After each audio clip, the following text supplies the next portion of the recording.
Welcome to the Trade Show podcast, the home for conversations with global leaders in the trade show and events business. Our show will bring you face to face with experts who speak about the possibilities and trajectories of this $50 billion industry.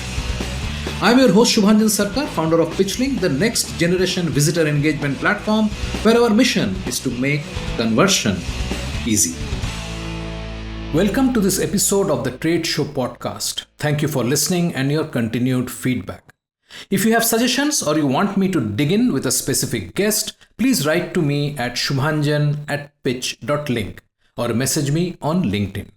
Both links available in the show notes. I'm delighted to introduce our guest today, David Peckinpaugh, President and CEO, Maritz, a multi-solution company that empowers clients to achieve their full potential through understanding, enabling, and motivating employees, channel partners, and customers. I had a long-ranging conversation with David, including ones like event ROI and attendee engagement, topics that we have been discussing for 4 decades, and uncommon ones like sustainability and human trafficking. Join us for a great session.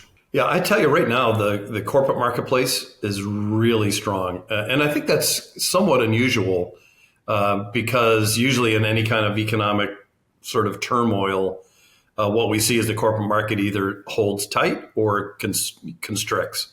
And we're not seeing that. We're actually seeing the opposite. We're seeing more robust investment, more commitment to in-person events. And that's very encouraging. David Peckinpaugh has been with Maritz since 2011 and assumed the position of President and CEO of Maritz in 2021. A 40-plus year champion of events industry, David provides strategic oversight of Maritz while ensuring the consistent design and delivery of engaging and inspiring program experiences that drive business results. Since joining in 2011, David has led the company through significant growth, placing renewed focus on clients, industry partnerships, and global presence. He has also invested in reenergizing the company's culture, introducing the company's signature core value, take good care of each other, which has led to the company-wide purpose of unleashing human potential. This aspirational initiative is based on a focus on the triple bottom line where financial, people, and sustainability results are equally recognized and celebrated. In addition, David has also championed the company's fight against human trafficking and to build awareness throughout the events industry of this insidious crime.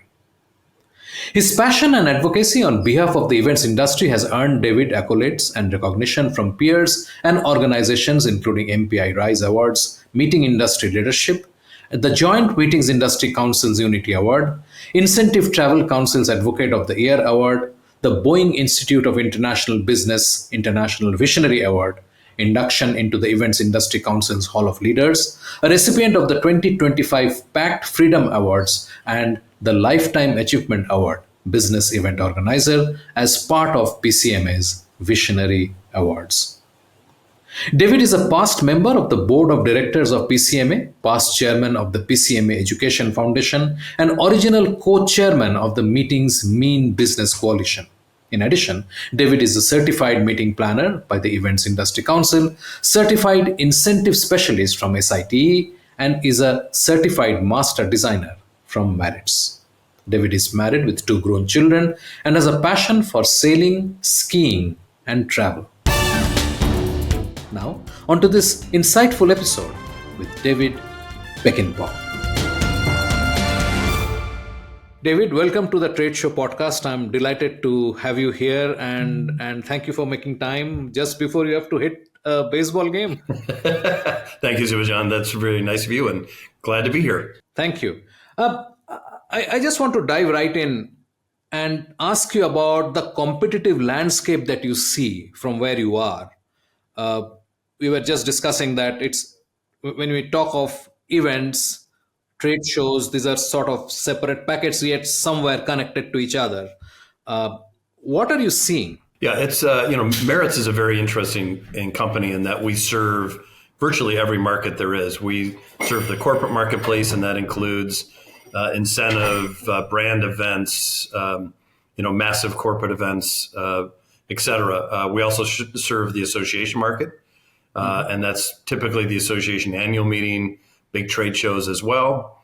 Then we're also in the for-profit trade show space, and we serve many of the top, let's say, 100 shows in the country, and that's with a whole variety of services. So we have a pretty unique perspective, I think, on the landscape and what's going on. And we're always asked, like, what is your competitive set? And my answer is it really depends on each one of those markets, and it also depends on the services that we're talking about. We're a full service agency, so we compete with virtually everybody. So the competitive landscape is quite interesting. I think our number one competitor, we always say, is somewhat of the in-house planner that is trying to make that decision whether they keep everything in-house or do they outsource. And so that's the big opportunity for us, is how do we access and show the value of outsourcing as an extension of their team and the work that they do, not as a replacement for us. So that's sort of a clarifying statement about Maritz.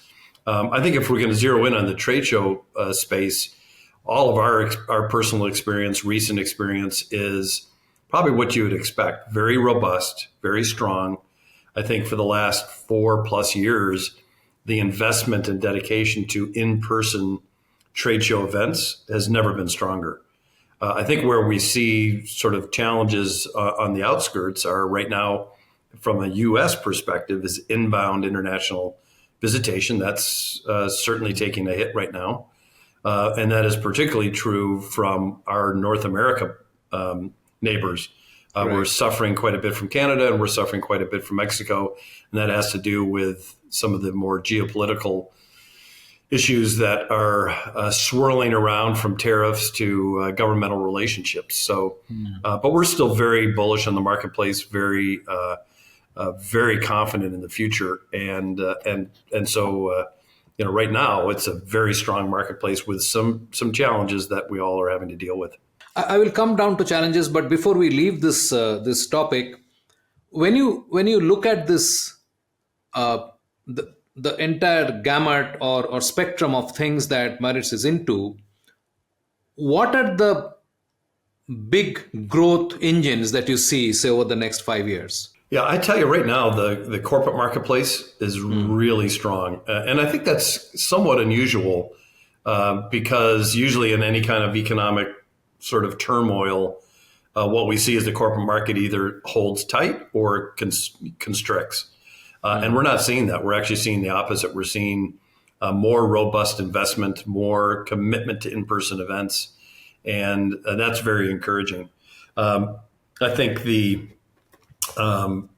other big opportunities for growth for us is in the for-profit trade show space. I think you see a lot of consolidation going on in the industry, a lot of M&A or acquisition activity. And I think as those investments occur, the key people behind those investments are trying to drive efficiency and drive profit. And outsourcing is typically seen as a very efficient way to drive some of those factors for a deal, for an acquisition deal. So I think we still see a lot of opportunity there. And in the trade show space in particular, we offer what we call a integrated solution, which is housing and registration and lead retrieval. We have a lot of competitors on just the housing front, competitors on the registration front, but not many have that integrated solution. And so we see that as a big differentiator, and a lot of our customers are really gravitating towards that. I wanted to ask you about ROI, and I think this provides me a sort of a segue to get into that. When people think of ROI, and feel free to separate it out between corporate events and trade shows in general, how do you how do you see people thinking about ROI currently? Yeah, the challenge, I think, is that this has been an ongoing dialogue for decades. I mean, I've been in the industry for 40 years. We've been talking about ROI and how to define ROI for 40 years. And I think we're getting maybe closer because of some of the technology and data analytic tools that we have to really prove that. But I think I always turn it around and go back to the individual, which is the organization that's making the investment. The critical thing is, how do they define their ROI? And, we have a design practice that we've started back in 2011. And one of the first things we do is we dig into that with the stakeholders is what are the goals and objectives of the event? Why are you making this investment? And what are the results that you expect out of that? Then as your partner, we will help you measure that and then help you define your ROI. I don't think it's universal across the board. Certainly there's some things you could look at, let's say from a trade show perspective, number of exhibitors, lead retrieval, engagement, booth traffic, some of those are sort of the givens. But what we find is every organization has their own set of parameters on what they define success to be. So it's not a one size fits all. I think it is very customized. And that's the approach we take is we really dig into that initial set of questions. And then we're pretty clear on what's going to drive our design process and then how are we going to measure success. And then we have that scorecard definition set between us and the customer. And that tends to serve us very well. And do you see any conflict internally in the customer? So one is, of course, you talk about the organizers, then the other, I think the base unit would be the exhibitor. Correct. Do you see internal conflicts in trying to come to terms? Because when I'm talking to a lot of exhibitors and organizers, I hear this a lot, that finally somehow the typical B2B sales conflicts between marketing and sales also surface in trade shows. It's just that it's happening in a smaller sort of geography, right? Very in great proximity, but it still happens. Do you see any of that? We don't see a lot of that. I think what we observe is that there's some organizations that really do it and do it well, and then there are a lot of organizations that really sort of take it for granted and don't pay attention.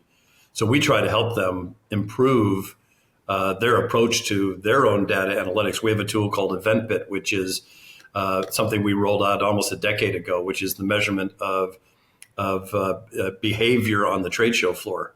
So we have a lot of ability to do analytics to work with our customer, both the exhibitor, who's a customer, and also the trade show organizer, to really sort of blend that together and to break down those barriers, because everyone has the same goal, right? The organizer's goal is to make those exhibitors as successful as possible, and the exhibitors want to be as successful as possible. Now, I can tell you it's a wide spread of approach and skill set, exhibitor to exhibitor.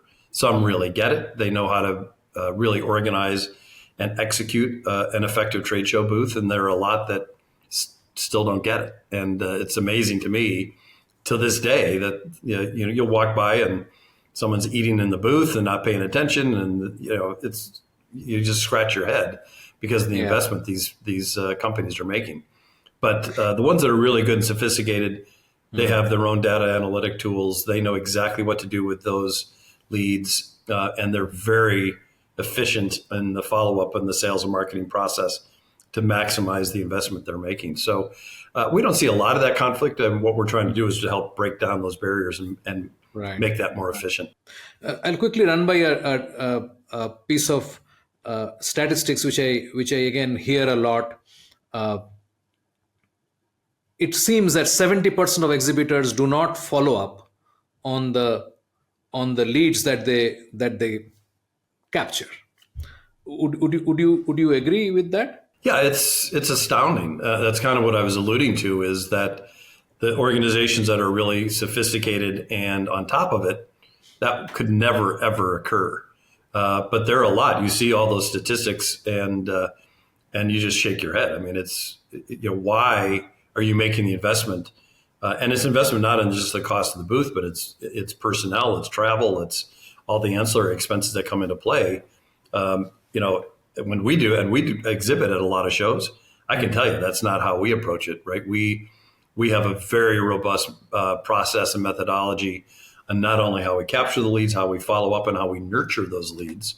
Because we all know there's wide variety of quality of those leads. Some are just looky-loos, and some are really serious. So if you have the right business development approach, then that should never be the case. But yeah, we absolutely see that, and it's shocking and it's surprising. Whoever is in charge of those budgets is not asking the right questions. I agree. I agree.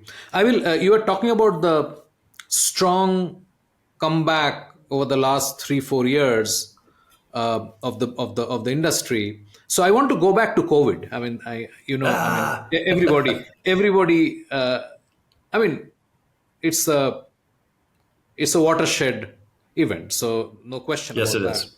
Yes, it is, or was. The trade, yeah, and the trade show industry, which is fundamentally about being face to face, practically shut down overnight. Right. Our businesses were outlawed. I mean, we couldn't gather more than 50 people or more. So yeah, I mean, we were put out of business for quite a period of time.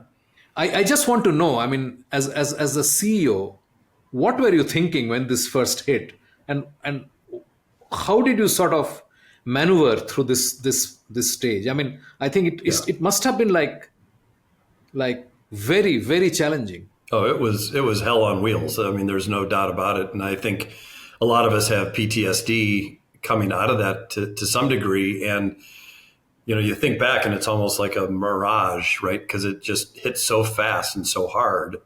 I mean, I think the initial thought is we all thought it was going to be 90 days in and out, and we're back to business. And so when people talk about lessons learned, I mean, that's 100% hindsight. But we probably would have made different decisions knowing the length of the impact that it was going to have. I think our commitment from day one was to communicate, and that was to communicate robustly with our customers and with our people. We were not going to take the foot off the accelerator of innovation, so we kept our innovation practice alive and well, and did some really interesting things around digital meetings and how do you survive when you can't gather face to face. And then our commitment to making sure that we were better as a company coming out of that downturn than we were going into it. And I think as we look at our scorecard and what our goals and objectives were back in March of 2020 and how we succeeded, I think we have a lot to be proud of. We made mistakes. We didn't do everything right, but we lived to those three tenets, right? We communicated like crazy. We kept our foot on the accelerator around innovation, and we came out a stronger company as a result of it. But a lot of pain, a lot of cultural hits, and things that we've had to work really hard to rebound from. But we are much stronger, and we just had 3 record years in a row. So, and that's all-time record. So we've not only surpassed 2019, but we're setting new bars each year. So, that's very encouraging. But yeah, it was not a fun thing to go to. I've told our owner, if another one hits, I'm out of here.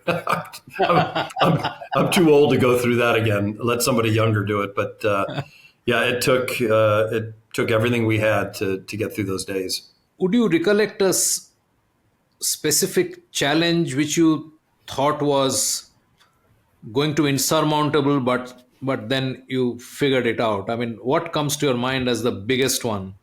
Well, there are 2 that come to mind. One is how do we take care of our people when 85% of your revenue disappears, right? So, I mean, we had to make a lot of really tough decisions, but our commitment was number one is to survive, right? The best thing we can do to take care of our people is to survive. And while we had to do massive furloughs and layoffs and pay cuts and all the things that everyone had to do, our number one commitment in our cultural statement is first take care of each other. And that's a 4-stakeholder model. It's our people, our clients, our suppliers, and our communities. And to do that and to stay true to that, you had to survive. So that was really our commitment and rule number one. And I think, all the things that we either did right or wrong, we came out of that with that true statement, because we, now we're employing more people than we ever have, and we're taking good care of our people and all the things that we thought were really critically important. So I think that was probably the number one thing that sort of was front and center. That was part of that experience. And you said another one. You said 2 comes to mind. Yeah, I think the obviously opportunity that we all explored was what are we going to do around digital events, both trade show and other events. And we actually almost acquired a digital platform company in 2020 because at that time you thought, well, this is absolutely have to be a significant part of the future. And that, frankly, is something that we got wrong in our crystal ball. I think you now look at the landscape, and while some sort of virtual component or educational content capture component is part of event strategies, you don't see nearly the. Yeah, I mean, we had over 300 virtual events, I think, at one point in a single month, and now we're down to a handful a year. So it is a significant difference. So that was the other one that, yes, that we thought was going to be much more critical to our future and has proven not to be. It's an ancillary strategy, I think, for trade shows and for event organizers, but it hasn't certainly, what we thought possibly could replace face-to-face and in-person. It's not. It's an enhancement. It's another part of your event strategy, but it is not the core of the event strategy. Sure. Just to extend that thought a bit, and what you're saying is echoed by most leaders that I've been talking to.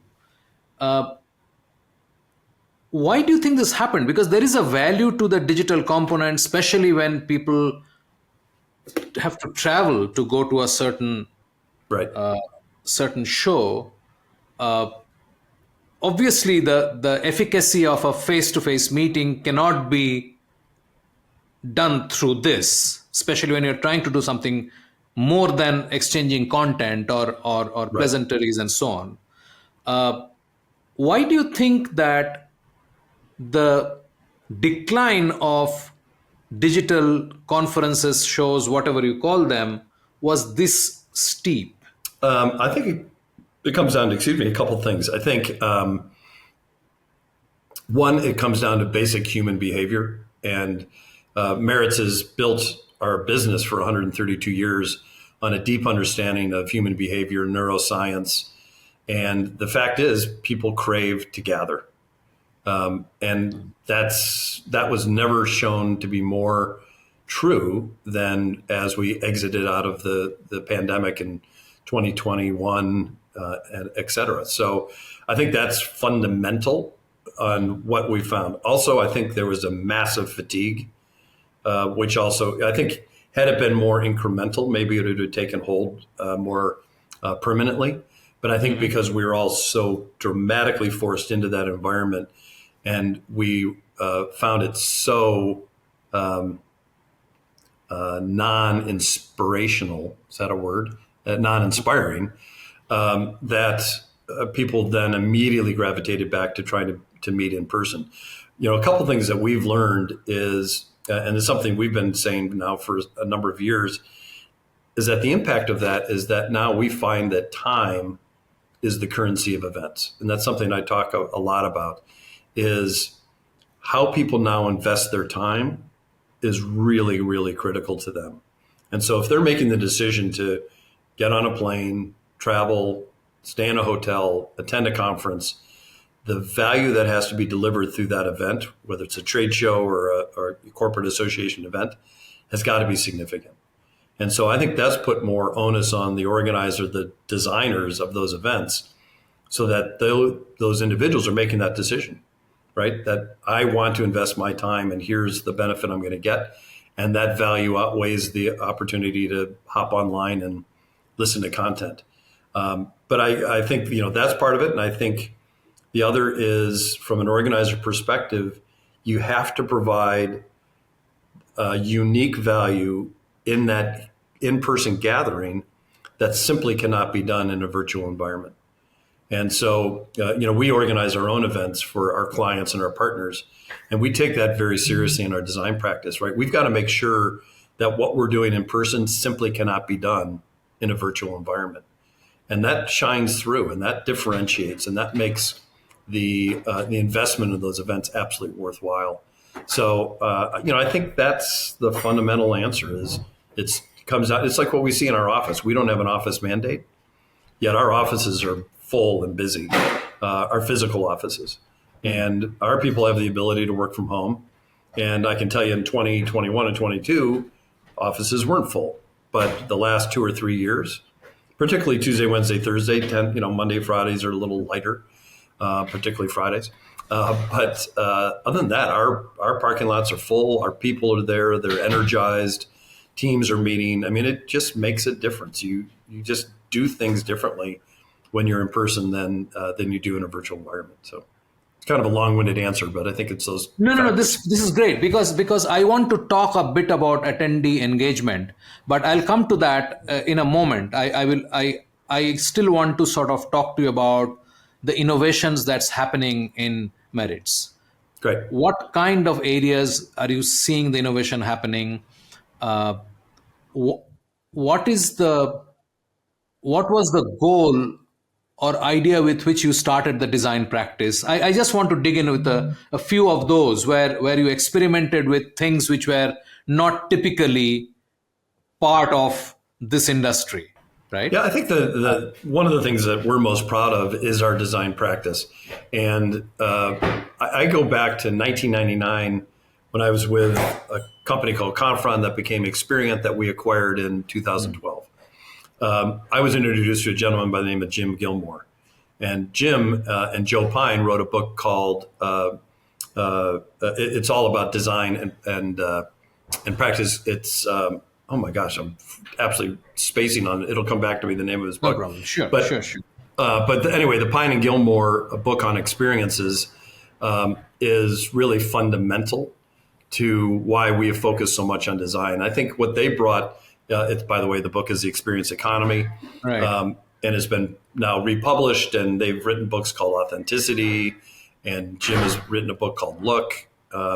So it's an ongoing relationship we've had with Jim, and I would always point to him as sort of the fundamental reason why, and going back to 1999, we got involved in experience design. And it really was that every business is a theater, right? And you have to look at it that way. And then we took that to then into the event space. And Jim has been part of our sort of team on a looser basis ever since, right? We just had him at one of our events just recently. And so having that thought partner along with, at that point, we had a organization called the Maritz Institute, which is now sort of morphed into our Maritz Collective. But it was an area where we had an internal practice really focused and based on neuroscience, human behavior, starting with Maslow and some other works. And, that's been foundational to Maritz all along for generations. And so what we found is that what was missing in the event space was a true commitment to design and intentional design. And what was happening was, in most events, it was cut and paste, right? Is you rinse, wash, and repeat and do the same thing year after year after year after year at your meetings. Well, that didn't make any sense. So we developed a robust design practice. We started creating that at Maritz in 2011. Our head of brand, Greg Bogue, worked hand in hand with Jim Gilmore and has built that. We now have a master designer internal certification program that we do on an annual basis. We're just kicking off our next class at the end of September. And it's really foundational to how we work with every single one of our customers is we sort of want to get in a room with the right stakeholders and tear that investment of an event or a portfolio of events down to why are you doing it? What are the goals? What are the objectives? What are the impressions you want to deliver from the organizer and the guest? And then we have a very robust design practice that then designs that event or portfolio of events for our clients. And it has been a critical differentiator for us in the marketplace. And we've also seen most of our competitors copy and try to replicate that in one way or another, which is, a confirmation that we're doing the right thing. Absolutely. Anything else comes to your mind when you think of innovation, especially things that you did during the COVID period, which then spun off into major initiatives? Yeah, I think the key thing now, and I'm sure we're going to get into it, is AI, right? We were doing a lot of things. We had a virtual trade show solution that we rolled out, and that worked, but that has obviously quieted down quite a bit. We continue to evolve our tools like EventBit, a new lead retrieval app as well, and many other sort of products and services that we've evolved during that time. But right now, a lot of focus and attention, probably the last 2 years, has been zeroed in on AI and the impact that AI can have both on our business internally and then with our customers externally. It's time for a short break. Stay with us. After the break, we've had a robust investment in AI for the last 2+ years. It's been part of our strategic plan. We've got an AI steering committee. We've rolled out AI to every employee in the company. That's using Microsoft Copilot. And I can tell you it's driving a lot of efficiency. But I think there was a perception heading in that AI was going to replace the workforce, right? And that's just, at least in our experience and what we're also observing, is just simply not the case. You are listening to a Bizcast audio original. Podcasting is one of the fastest growing content marketing avenues today. We can help you exploit this largely untapped marketing opportunity. We can craft your audio strategy and leverage the wide reach and easy streaming capability that smartphone penetration provides. It is powerful and personal.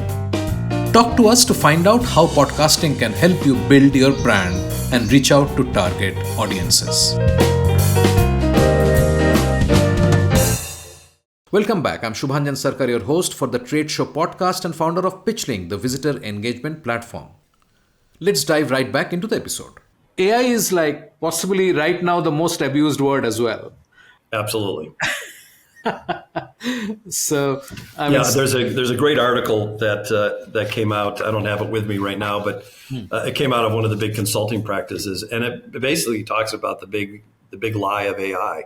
Now, that's one set of research and one point of view, sure, but there is a lot of misinformation and misinterpretation, I think, of AI. And one of your questions is, what are the things are we avoiding as an industry?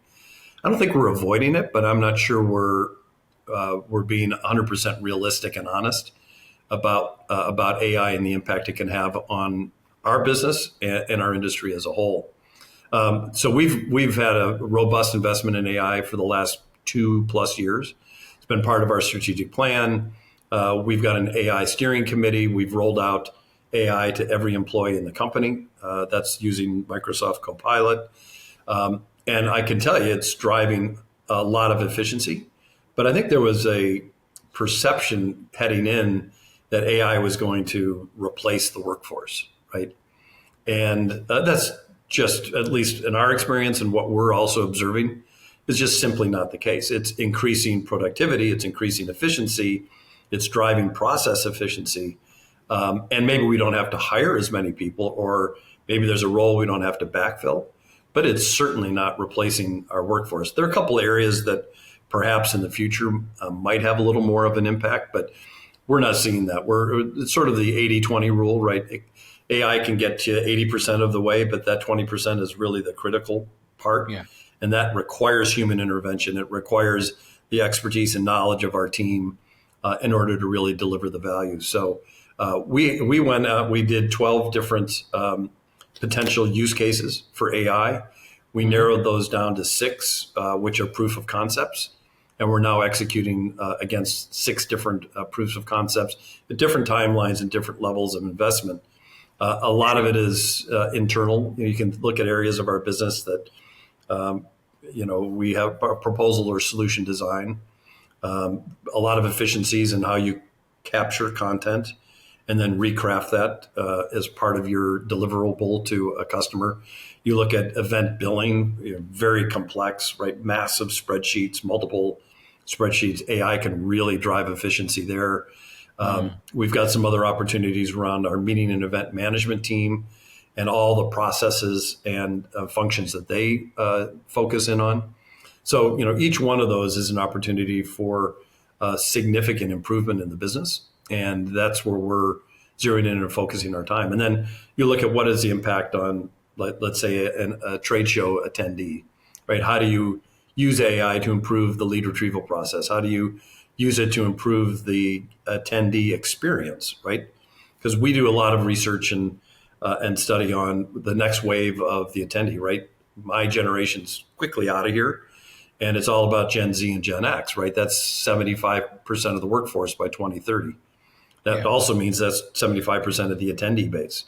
So how do you use AI to drive what they're looking for, which is sort of mass personal customization, right? I want that event organizer and content to talk to me as an individual. Well, AI can have a dramatic impact on that through the use of algorithms and other data analytical tools for us to deliver a better experience for that individual. And that's exactly what they're looking for. So right now, these six initiatives that you have, are they internal, or are these developing services which you then will offer to your customers? Yeah, most of them are internal, but they then have a dramatic impact on our customer. So I'll use event accounting as one. It doesn't sound very sexy, but we do a lot of that, right, for massive, citywide events, trade shows, et cetera. And the ability to turn around billing and accounting in a very efficient way helps us a lot, but it's also a massive improvement for our customers. So, that's an example of where that is in direct impact to them. And then I think what we started with our AI practice is intentionally focusing internal, and then now we're starting to shift more to external use cases and opportunities that will directly impact clients. Right, right. Let's move to attendee engagement. I mean, that's one point you had mentioned, and and uh, and I think that's one topic that we talk a lot about, but you see very little happening. Yeah, I do not see. I mean, I know people talk of there is some bit of matchmaking happening, uh, some bit of talk happening, but on the floor, you don't see a lot of that actually impacting. yeah, Last year, I spoke to about 200 attendees across 7 events across in North America, across about 6 cities, mm, and you'll be surprised. And it's a very small data set, so I would not say that this is a representative, 100% representative of what's happening. I asked them that what stood out, and these are a mix of different kinds of trade shows. And believe me, 100% of them said nothing. My second question was, what was the most exciting thing, conversation, or most exciting thing that happened to you while you were here? And as you'd imagine, it is, oh, I bumped into Tom. I had not seen him post COVID. yeah, I mean, he's a good friend. We normally would have met in most events and trade shows, and I had not seen him for 3 years, and I bumped into him. So I asked, is there any conversation that stood out? And the answer is no. So that's sort of, and I also happened to have Nancy Drapo of CIR. She came and spoke about the work that IAE has been doing in terms of attendee engagement and things like that. A lot of talk is about entertainment and having fun, organizing and having fun. Yet the latest Freeman report talks about, no, people actually want to do business. yeah. So I mean, we're like, we get a lot of conflicting data. It depends on who you're talking to, what are the questions that they're answering. I don't think Correct. these are all independently wrong or right answers. These are sort of representative of what's going on. So what do you think is going on, and what do you think should be happening, which is not happening yet? I'll almost equate it to the discussion we had around ROI, right? Yeah, It's like, 40 years later, we're still having the same conversations. And it's kind of an indictment to some degree on the industry and how we kind of just keep recycling, and we are not really seeing incremental or significant transformational change. Again, I'll go back to our design practice. One of the things that we focus in on is just that, right? If you design an event, and that goes to a trade show event, educational event, the list goes on, and you do a proper job of that design, you will address I think a majority, maybe not all, but a majority of those issues. And I think, we go back to a lot of work we're doing. We're just ready to come out with a document and a white paper on next gen, right? And that's focused on our partners and destinations, right, around the country and around the world. And, it's something that has to be taken very seriously about millennials and Gen Z and Xers being the majority of the attendee base in the workforce very, very quickly, right? Yeah. And they have a different set of expectations and needs. And if we're not taking that seriously and not designing of how we need to engage in the way they're all digital natives, right? They have all grown up in a very different way than we did. And so we have to treat them differently. We have to design around them differently, communicate and engage with them very differently. We work with a Dr. Corey Seamiller, who is a particular expert on Gen Z, and she's spoken at virtually every one of our events for the last, I don't know, probably 4+ years. And she's fascinating. It's fascinating to hear her feedback on how do you design, how do you engage that audience because of their uniqueness. And I've never been a big generational believer because I don't behave like a typical boomer, and you probably don't either. And so getting categorized like that, it doesn't really work around that. But I think behavior is really an area of focus. But this generational work around, particularly Gen Z and millennials, is real, and it is something that we have to take very seriously. So, I think it's an age-old problem, but we got to take it seriously. I think you can do it through intentional design, and then how you execute your events, and it will get us further down the path of really being able to answer that question once and for all. But if you and I met again in 20 years, we probably would have a similar conversation, unfortunately. This is I think I'll agree with you absolutely. And by the way, it would be lovely if you connect me with this lady, and maybe I can have a conversation with her Yes. about what she's seeing. It'll be interesting. She's fantastic and incredibly knowledgeable. And I have 2 Gen Z kids, so it's fascinating for me to sit in her sessions. She has a Gen Z daughter. And so there's a lot of really spot on research and expertise in that space. And it's something we're spending a lot of time and energy around. Yeah. And also one of the things that I realized, I mean, my son is 33, so he's sort of in between somewhere. He's more kind of a millennial, I guess, huh? Yeah. And he's sort of teaching. So he's in Cambridge, and he's teaching AI related stuff in the masters and all that. And he's teaching the Gen Z and some of the next ones. And I think there's a lot of oversimplification that we have done and have made popular myths about them and what they know and what Correct. they do and how they do, I think there's a serious amount of misinformation and knowledge gap that exists. And we are very happy to run with some assumptions, and they're actually dead wrong. Yes. And so my interest in actually trying to hear and know and learn, one of the things that you mentioned is that we need to understand. Actually, it is not that we can go and design something without understanding who our customer is going to be, right? Absolutely. It's fundamental. Ask the right questions, get the right answers, and then you can craft and deliver a trade show, an event that actually does make a difference and has impact.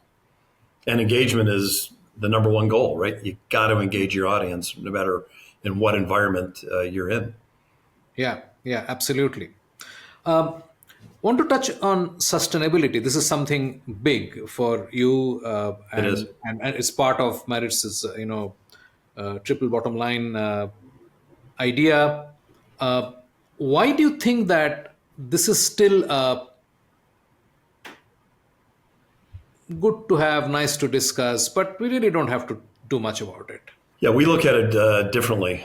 We look at it as a business imperative, not a nice to have. And that's been the case really for the last, probably 4 years, where we really created our environmental strategy and our environmental strategy practice.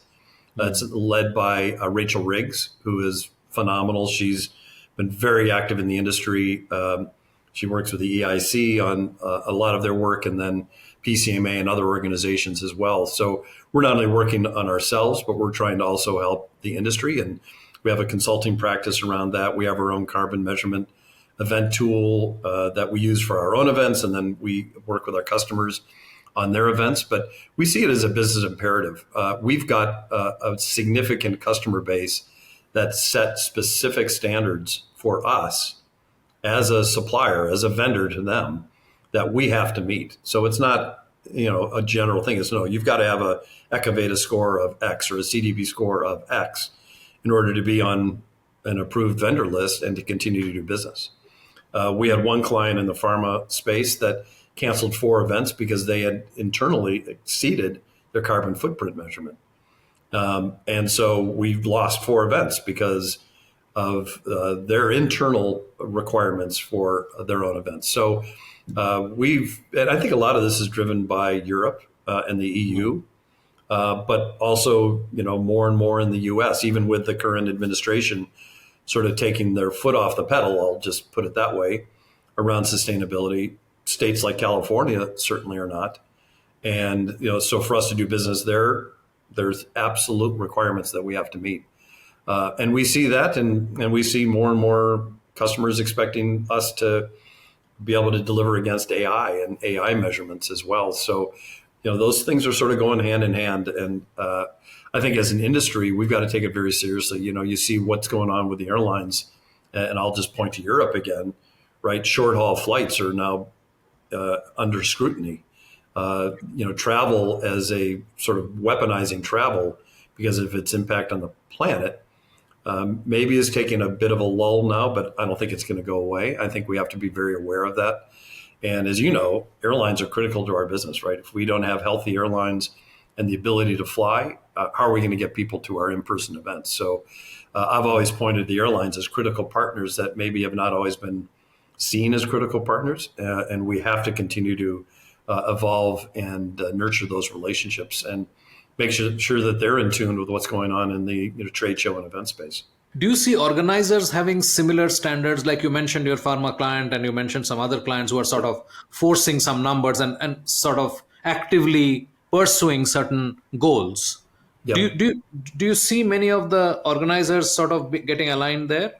We do. And I think a lot of it is, initially focused on waste, not only paper waste, but food waste. I think where I see the most scrutiny is around food waste. It's just criminal if we're not doing everything we can to maximize the use of food and I'll use the term recycle, not in the normal, but to be able to reuse, right? So you see more investments in deep freezers so they can instantaneously freeze food so that it meets health requirements in order to be donated to, let's say, homeless shelters or food banks. I don't think that's going away, and I think it's the right thing to do. So we absolutely see organizers having to look at the venues and what venues are selecting and what are those venues doing to maximize their environmental strategy and certification scores, et cetera. And then I think a lot of focus around waste right now. But I think, again, we may be in a period where some of the pressure's been taken off, but I don't think that's going to be long term. I think it's part of being a good citizen on the planet. And we work very diligently with our customers to make sure that we understand what their goals are and also that they sort of match up and partner with us on our own internal goals. Great. 2 final questions. You have been awarded many, many times. What do these awards mean to you? You mean personally? Yeah. Oh, I think it means I'm old. It's like a cockroach that you just can't kill, right? He just keeps scurrying out and still exists. And but more seriously, I think it's a reflection of the organization and the organizations that I've been a part of, right? A lot of times you get maybe a personal recognition, but it's really based on the collective efforts of a team. And that's what I always try to point back to. We just got the Freedom Award from PACT, which is around our efforts in the fight against human trafficking. Yeah. So it was awarded to me, but it was really an award to our efforts collectively since, I don't know, 10 plus years ago in our efforts in the fight against human trafficking. And so to me, okay, it's great to get that, but really the focus should be on the team. We have a steering committee. It's been employee led all along. They're the ones that need to get the credit. So, I mean, it's always nice to be recognized and for your contributions, but to me, it always more reflects the collective efforts of our team, our leaders, our people, and just the incredible industry that we get to be a part of. So, I always try to look at it that way. And some of it comes with the title, or some of it comes with the organization. It's a nice to have, but I always try to reflect on why that award is being delivered, and really the teams that are behind it that really are deserving of the recognition. And why human trafficking? How did that come into your focus? It's a very interesting, and I'll try to make it brief. Back in 2011, I was invited by Sabre, which is a GDS platform for the travel industry, to join them in a celebration of Delta Airlines signing the code of conduct, or code of ethics, with what was then called ECPAT, which is now PACT USA. And it's like, why am I getting this? What is human trafficking? I quickly started to do some research, and the first thing that popped up, and I've never been able to replicate this, was a picture, unfortunately, of a young gal in a hotel room being trafficked. And this is from a police report, with the St. Louis Arch in the background. And so we started doing some research and found out that our industry is foundationally involved in human trafficking because of convention centers, hotels in particular. St. Louis, unfortunately, is a hotbed because of all the interstates that cross, and we're in the middle of the country. So, trucking and transportation and railways and all those things. And so I brought it to our people and development team and said, here's an issue that is really involved in our industry. Our industry is not aware of it. Delta and I think Hilton at that point were the only really industry players involved. And we collectively said it matches our core values and who we are as an organization. As I mentioned, we have 4 stakeholders, and one of them is our communities. And so we thought, as a community citizen, if we can help build awareness of this problem, then we can make a difference. So we've been involved since 2011. We do everything we can to every event we have. We fundraise for a local organization that's involved in the fight. And we do a lot here locally in St. Louis. Involved. There's Monarch, which does jewelry made by victims and survivors that generates funding. And then we support another organization called the Covering House, which helps individuals survive and escape human trafficking. So it's been a sort of core value match from us from day one, something we're proud of, and we continue to use it as a platform to build awareness. And we support another event or initiative called Trafficking, which is an app that you can take pictures of your hotel room. It goes into a database that law enforcement can use. So when they see a picture of someone being trafficked, they can almost immediately identify not only the hotel but the room. And so that's another powerful tool that we try to help promote. So it's just foundational to who we are and what we stand for as a company, and being a good global citizen. Yeah, I don't think we talk enough of the connection between the industry and human trafficking. No. I was not. I don't think I ever thought about it, and it was. I never thought about it until I got that email. I mean, I didn't even know it existed as an issue. But it really is modern day human slavery and sex trafficking and all these things. It ties into homelessness and crime. And I mean, it's a pretty extensive issue. Right. So finally, David, if you look out 5 years, I'm not saying, with AI, we cannot do too much of looking out, right? Where do you see the industry 5 years from now? Yeah, I think I'm really bullish on the industry, as you can probably tell. I think in-person events, and I'll use that term instead of face-to-face. I think in-person events will continue to grow in their importance. I think organizations found in 2020 that when they cut those investments and we weren't gathering, that their businesses suffered. So I think there's probably no better investment than in-person events than an organization can make, whether it's a trade show, a brand event, a sales incentive, whatever that list, on and on and on. So I think, we'll be having some of these same conversations around ROI and attendee engagement and the impact of AI. We'll probably be having those conversations in 5 years. But I think we'll continue to see a significant growth curve. I think we'll be addressing some head-on issues like the weaponization of travel, sustainability, and environmental impact. I think those things are not going to go away. We've got to be serious about it. And in 5 years, you will have had that huge shift of the attendee base and the workforce, and that's a reality. So I think it'll be really interesting to see where we are in 5 years. I most likely will not be working at that point, at least not on a full-time basis. But I'm really excited about where the industry is heading and the future of this industry. So again, very bullish, very positive, and excited about what the future holds.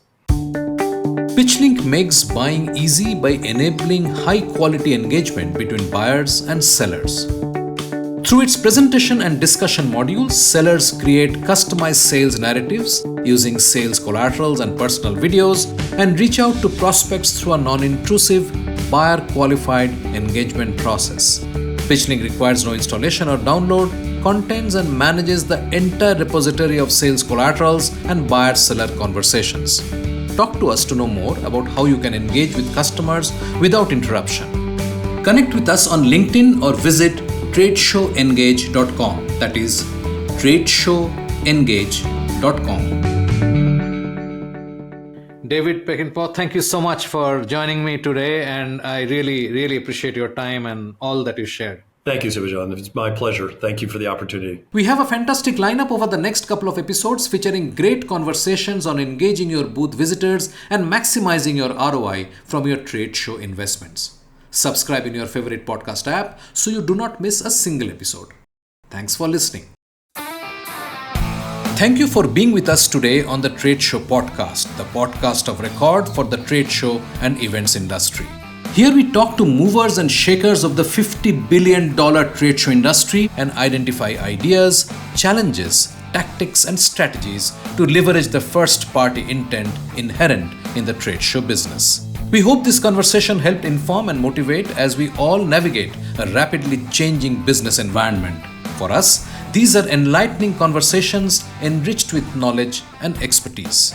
We encourage you to go out and implement some of the ideas we discussed today. We hope to have you with us again in the next exciting episode of the Trade Show Podcast. If you liked what you heard, subscribe to the show in your favorite podcast platform like iTunes, Google Play, Spotify, or wherever else you get your podcast from, and give us a rating while you are at it. This is a Bizcast original podcast and is produced for PitchLink, the next generation visitor engagement platform where our mission is to make buying easy. Hosted by Shubhanjan Sarkar and produced by Rajiv Aditya. See you next time and have a wonderful day.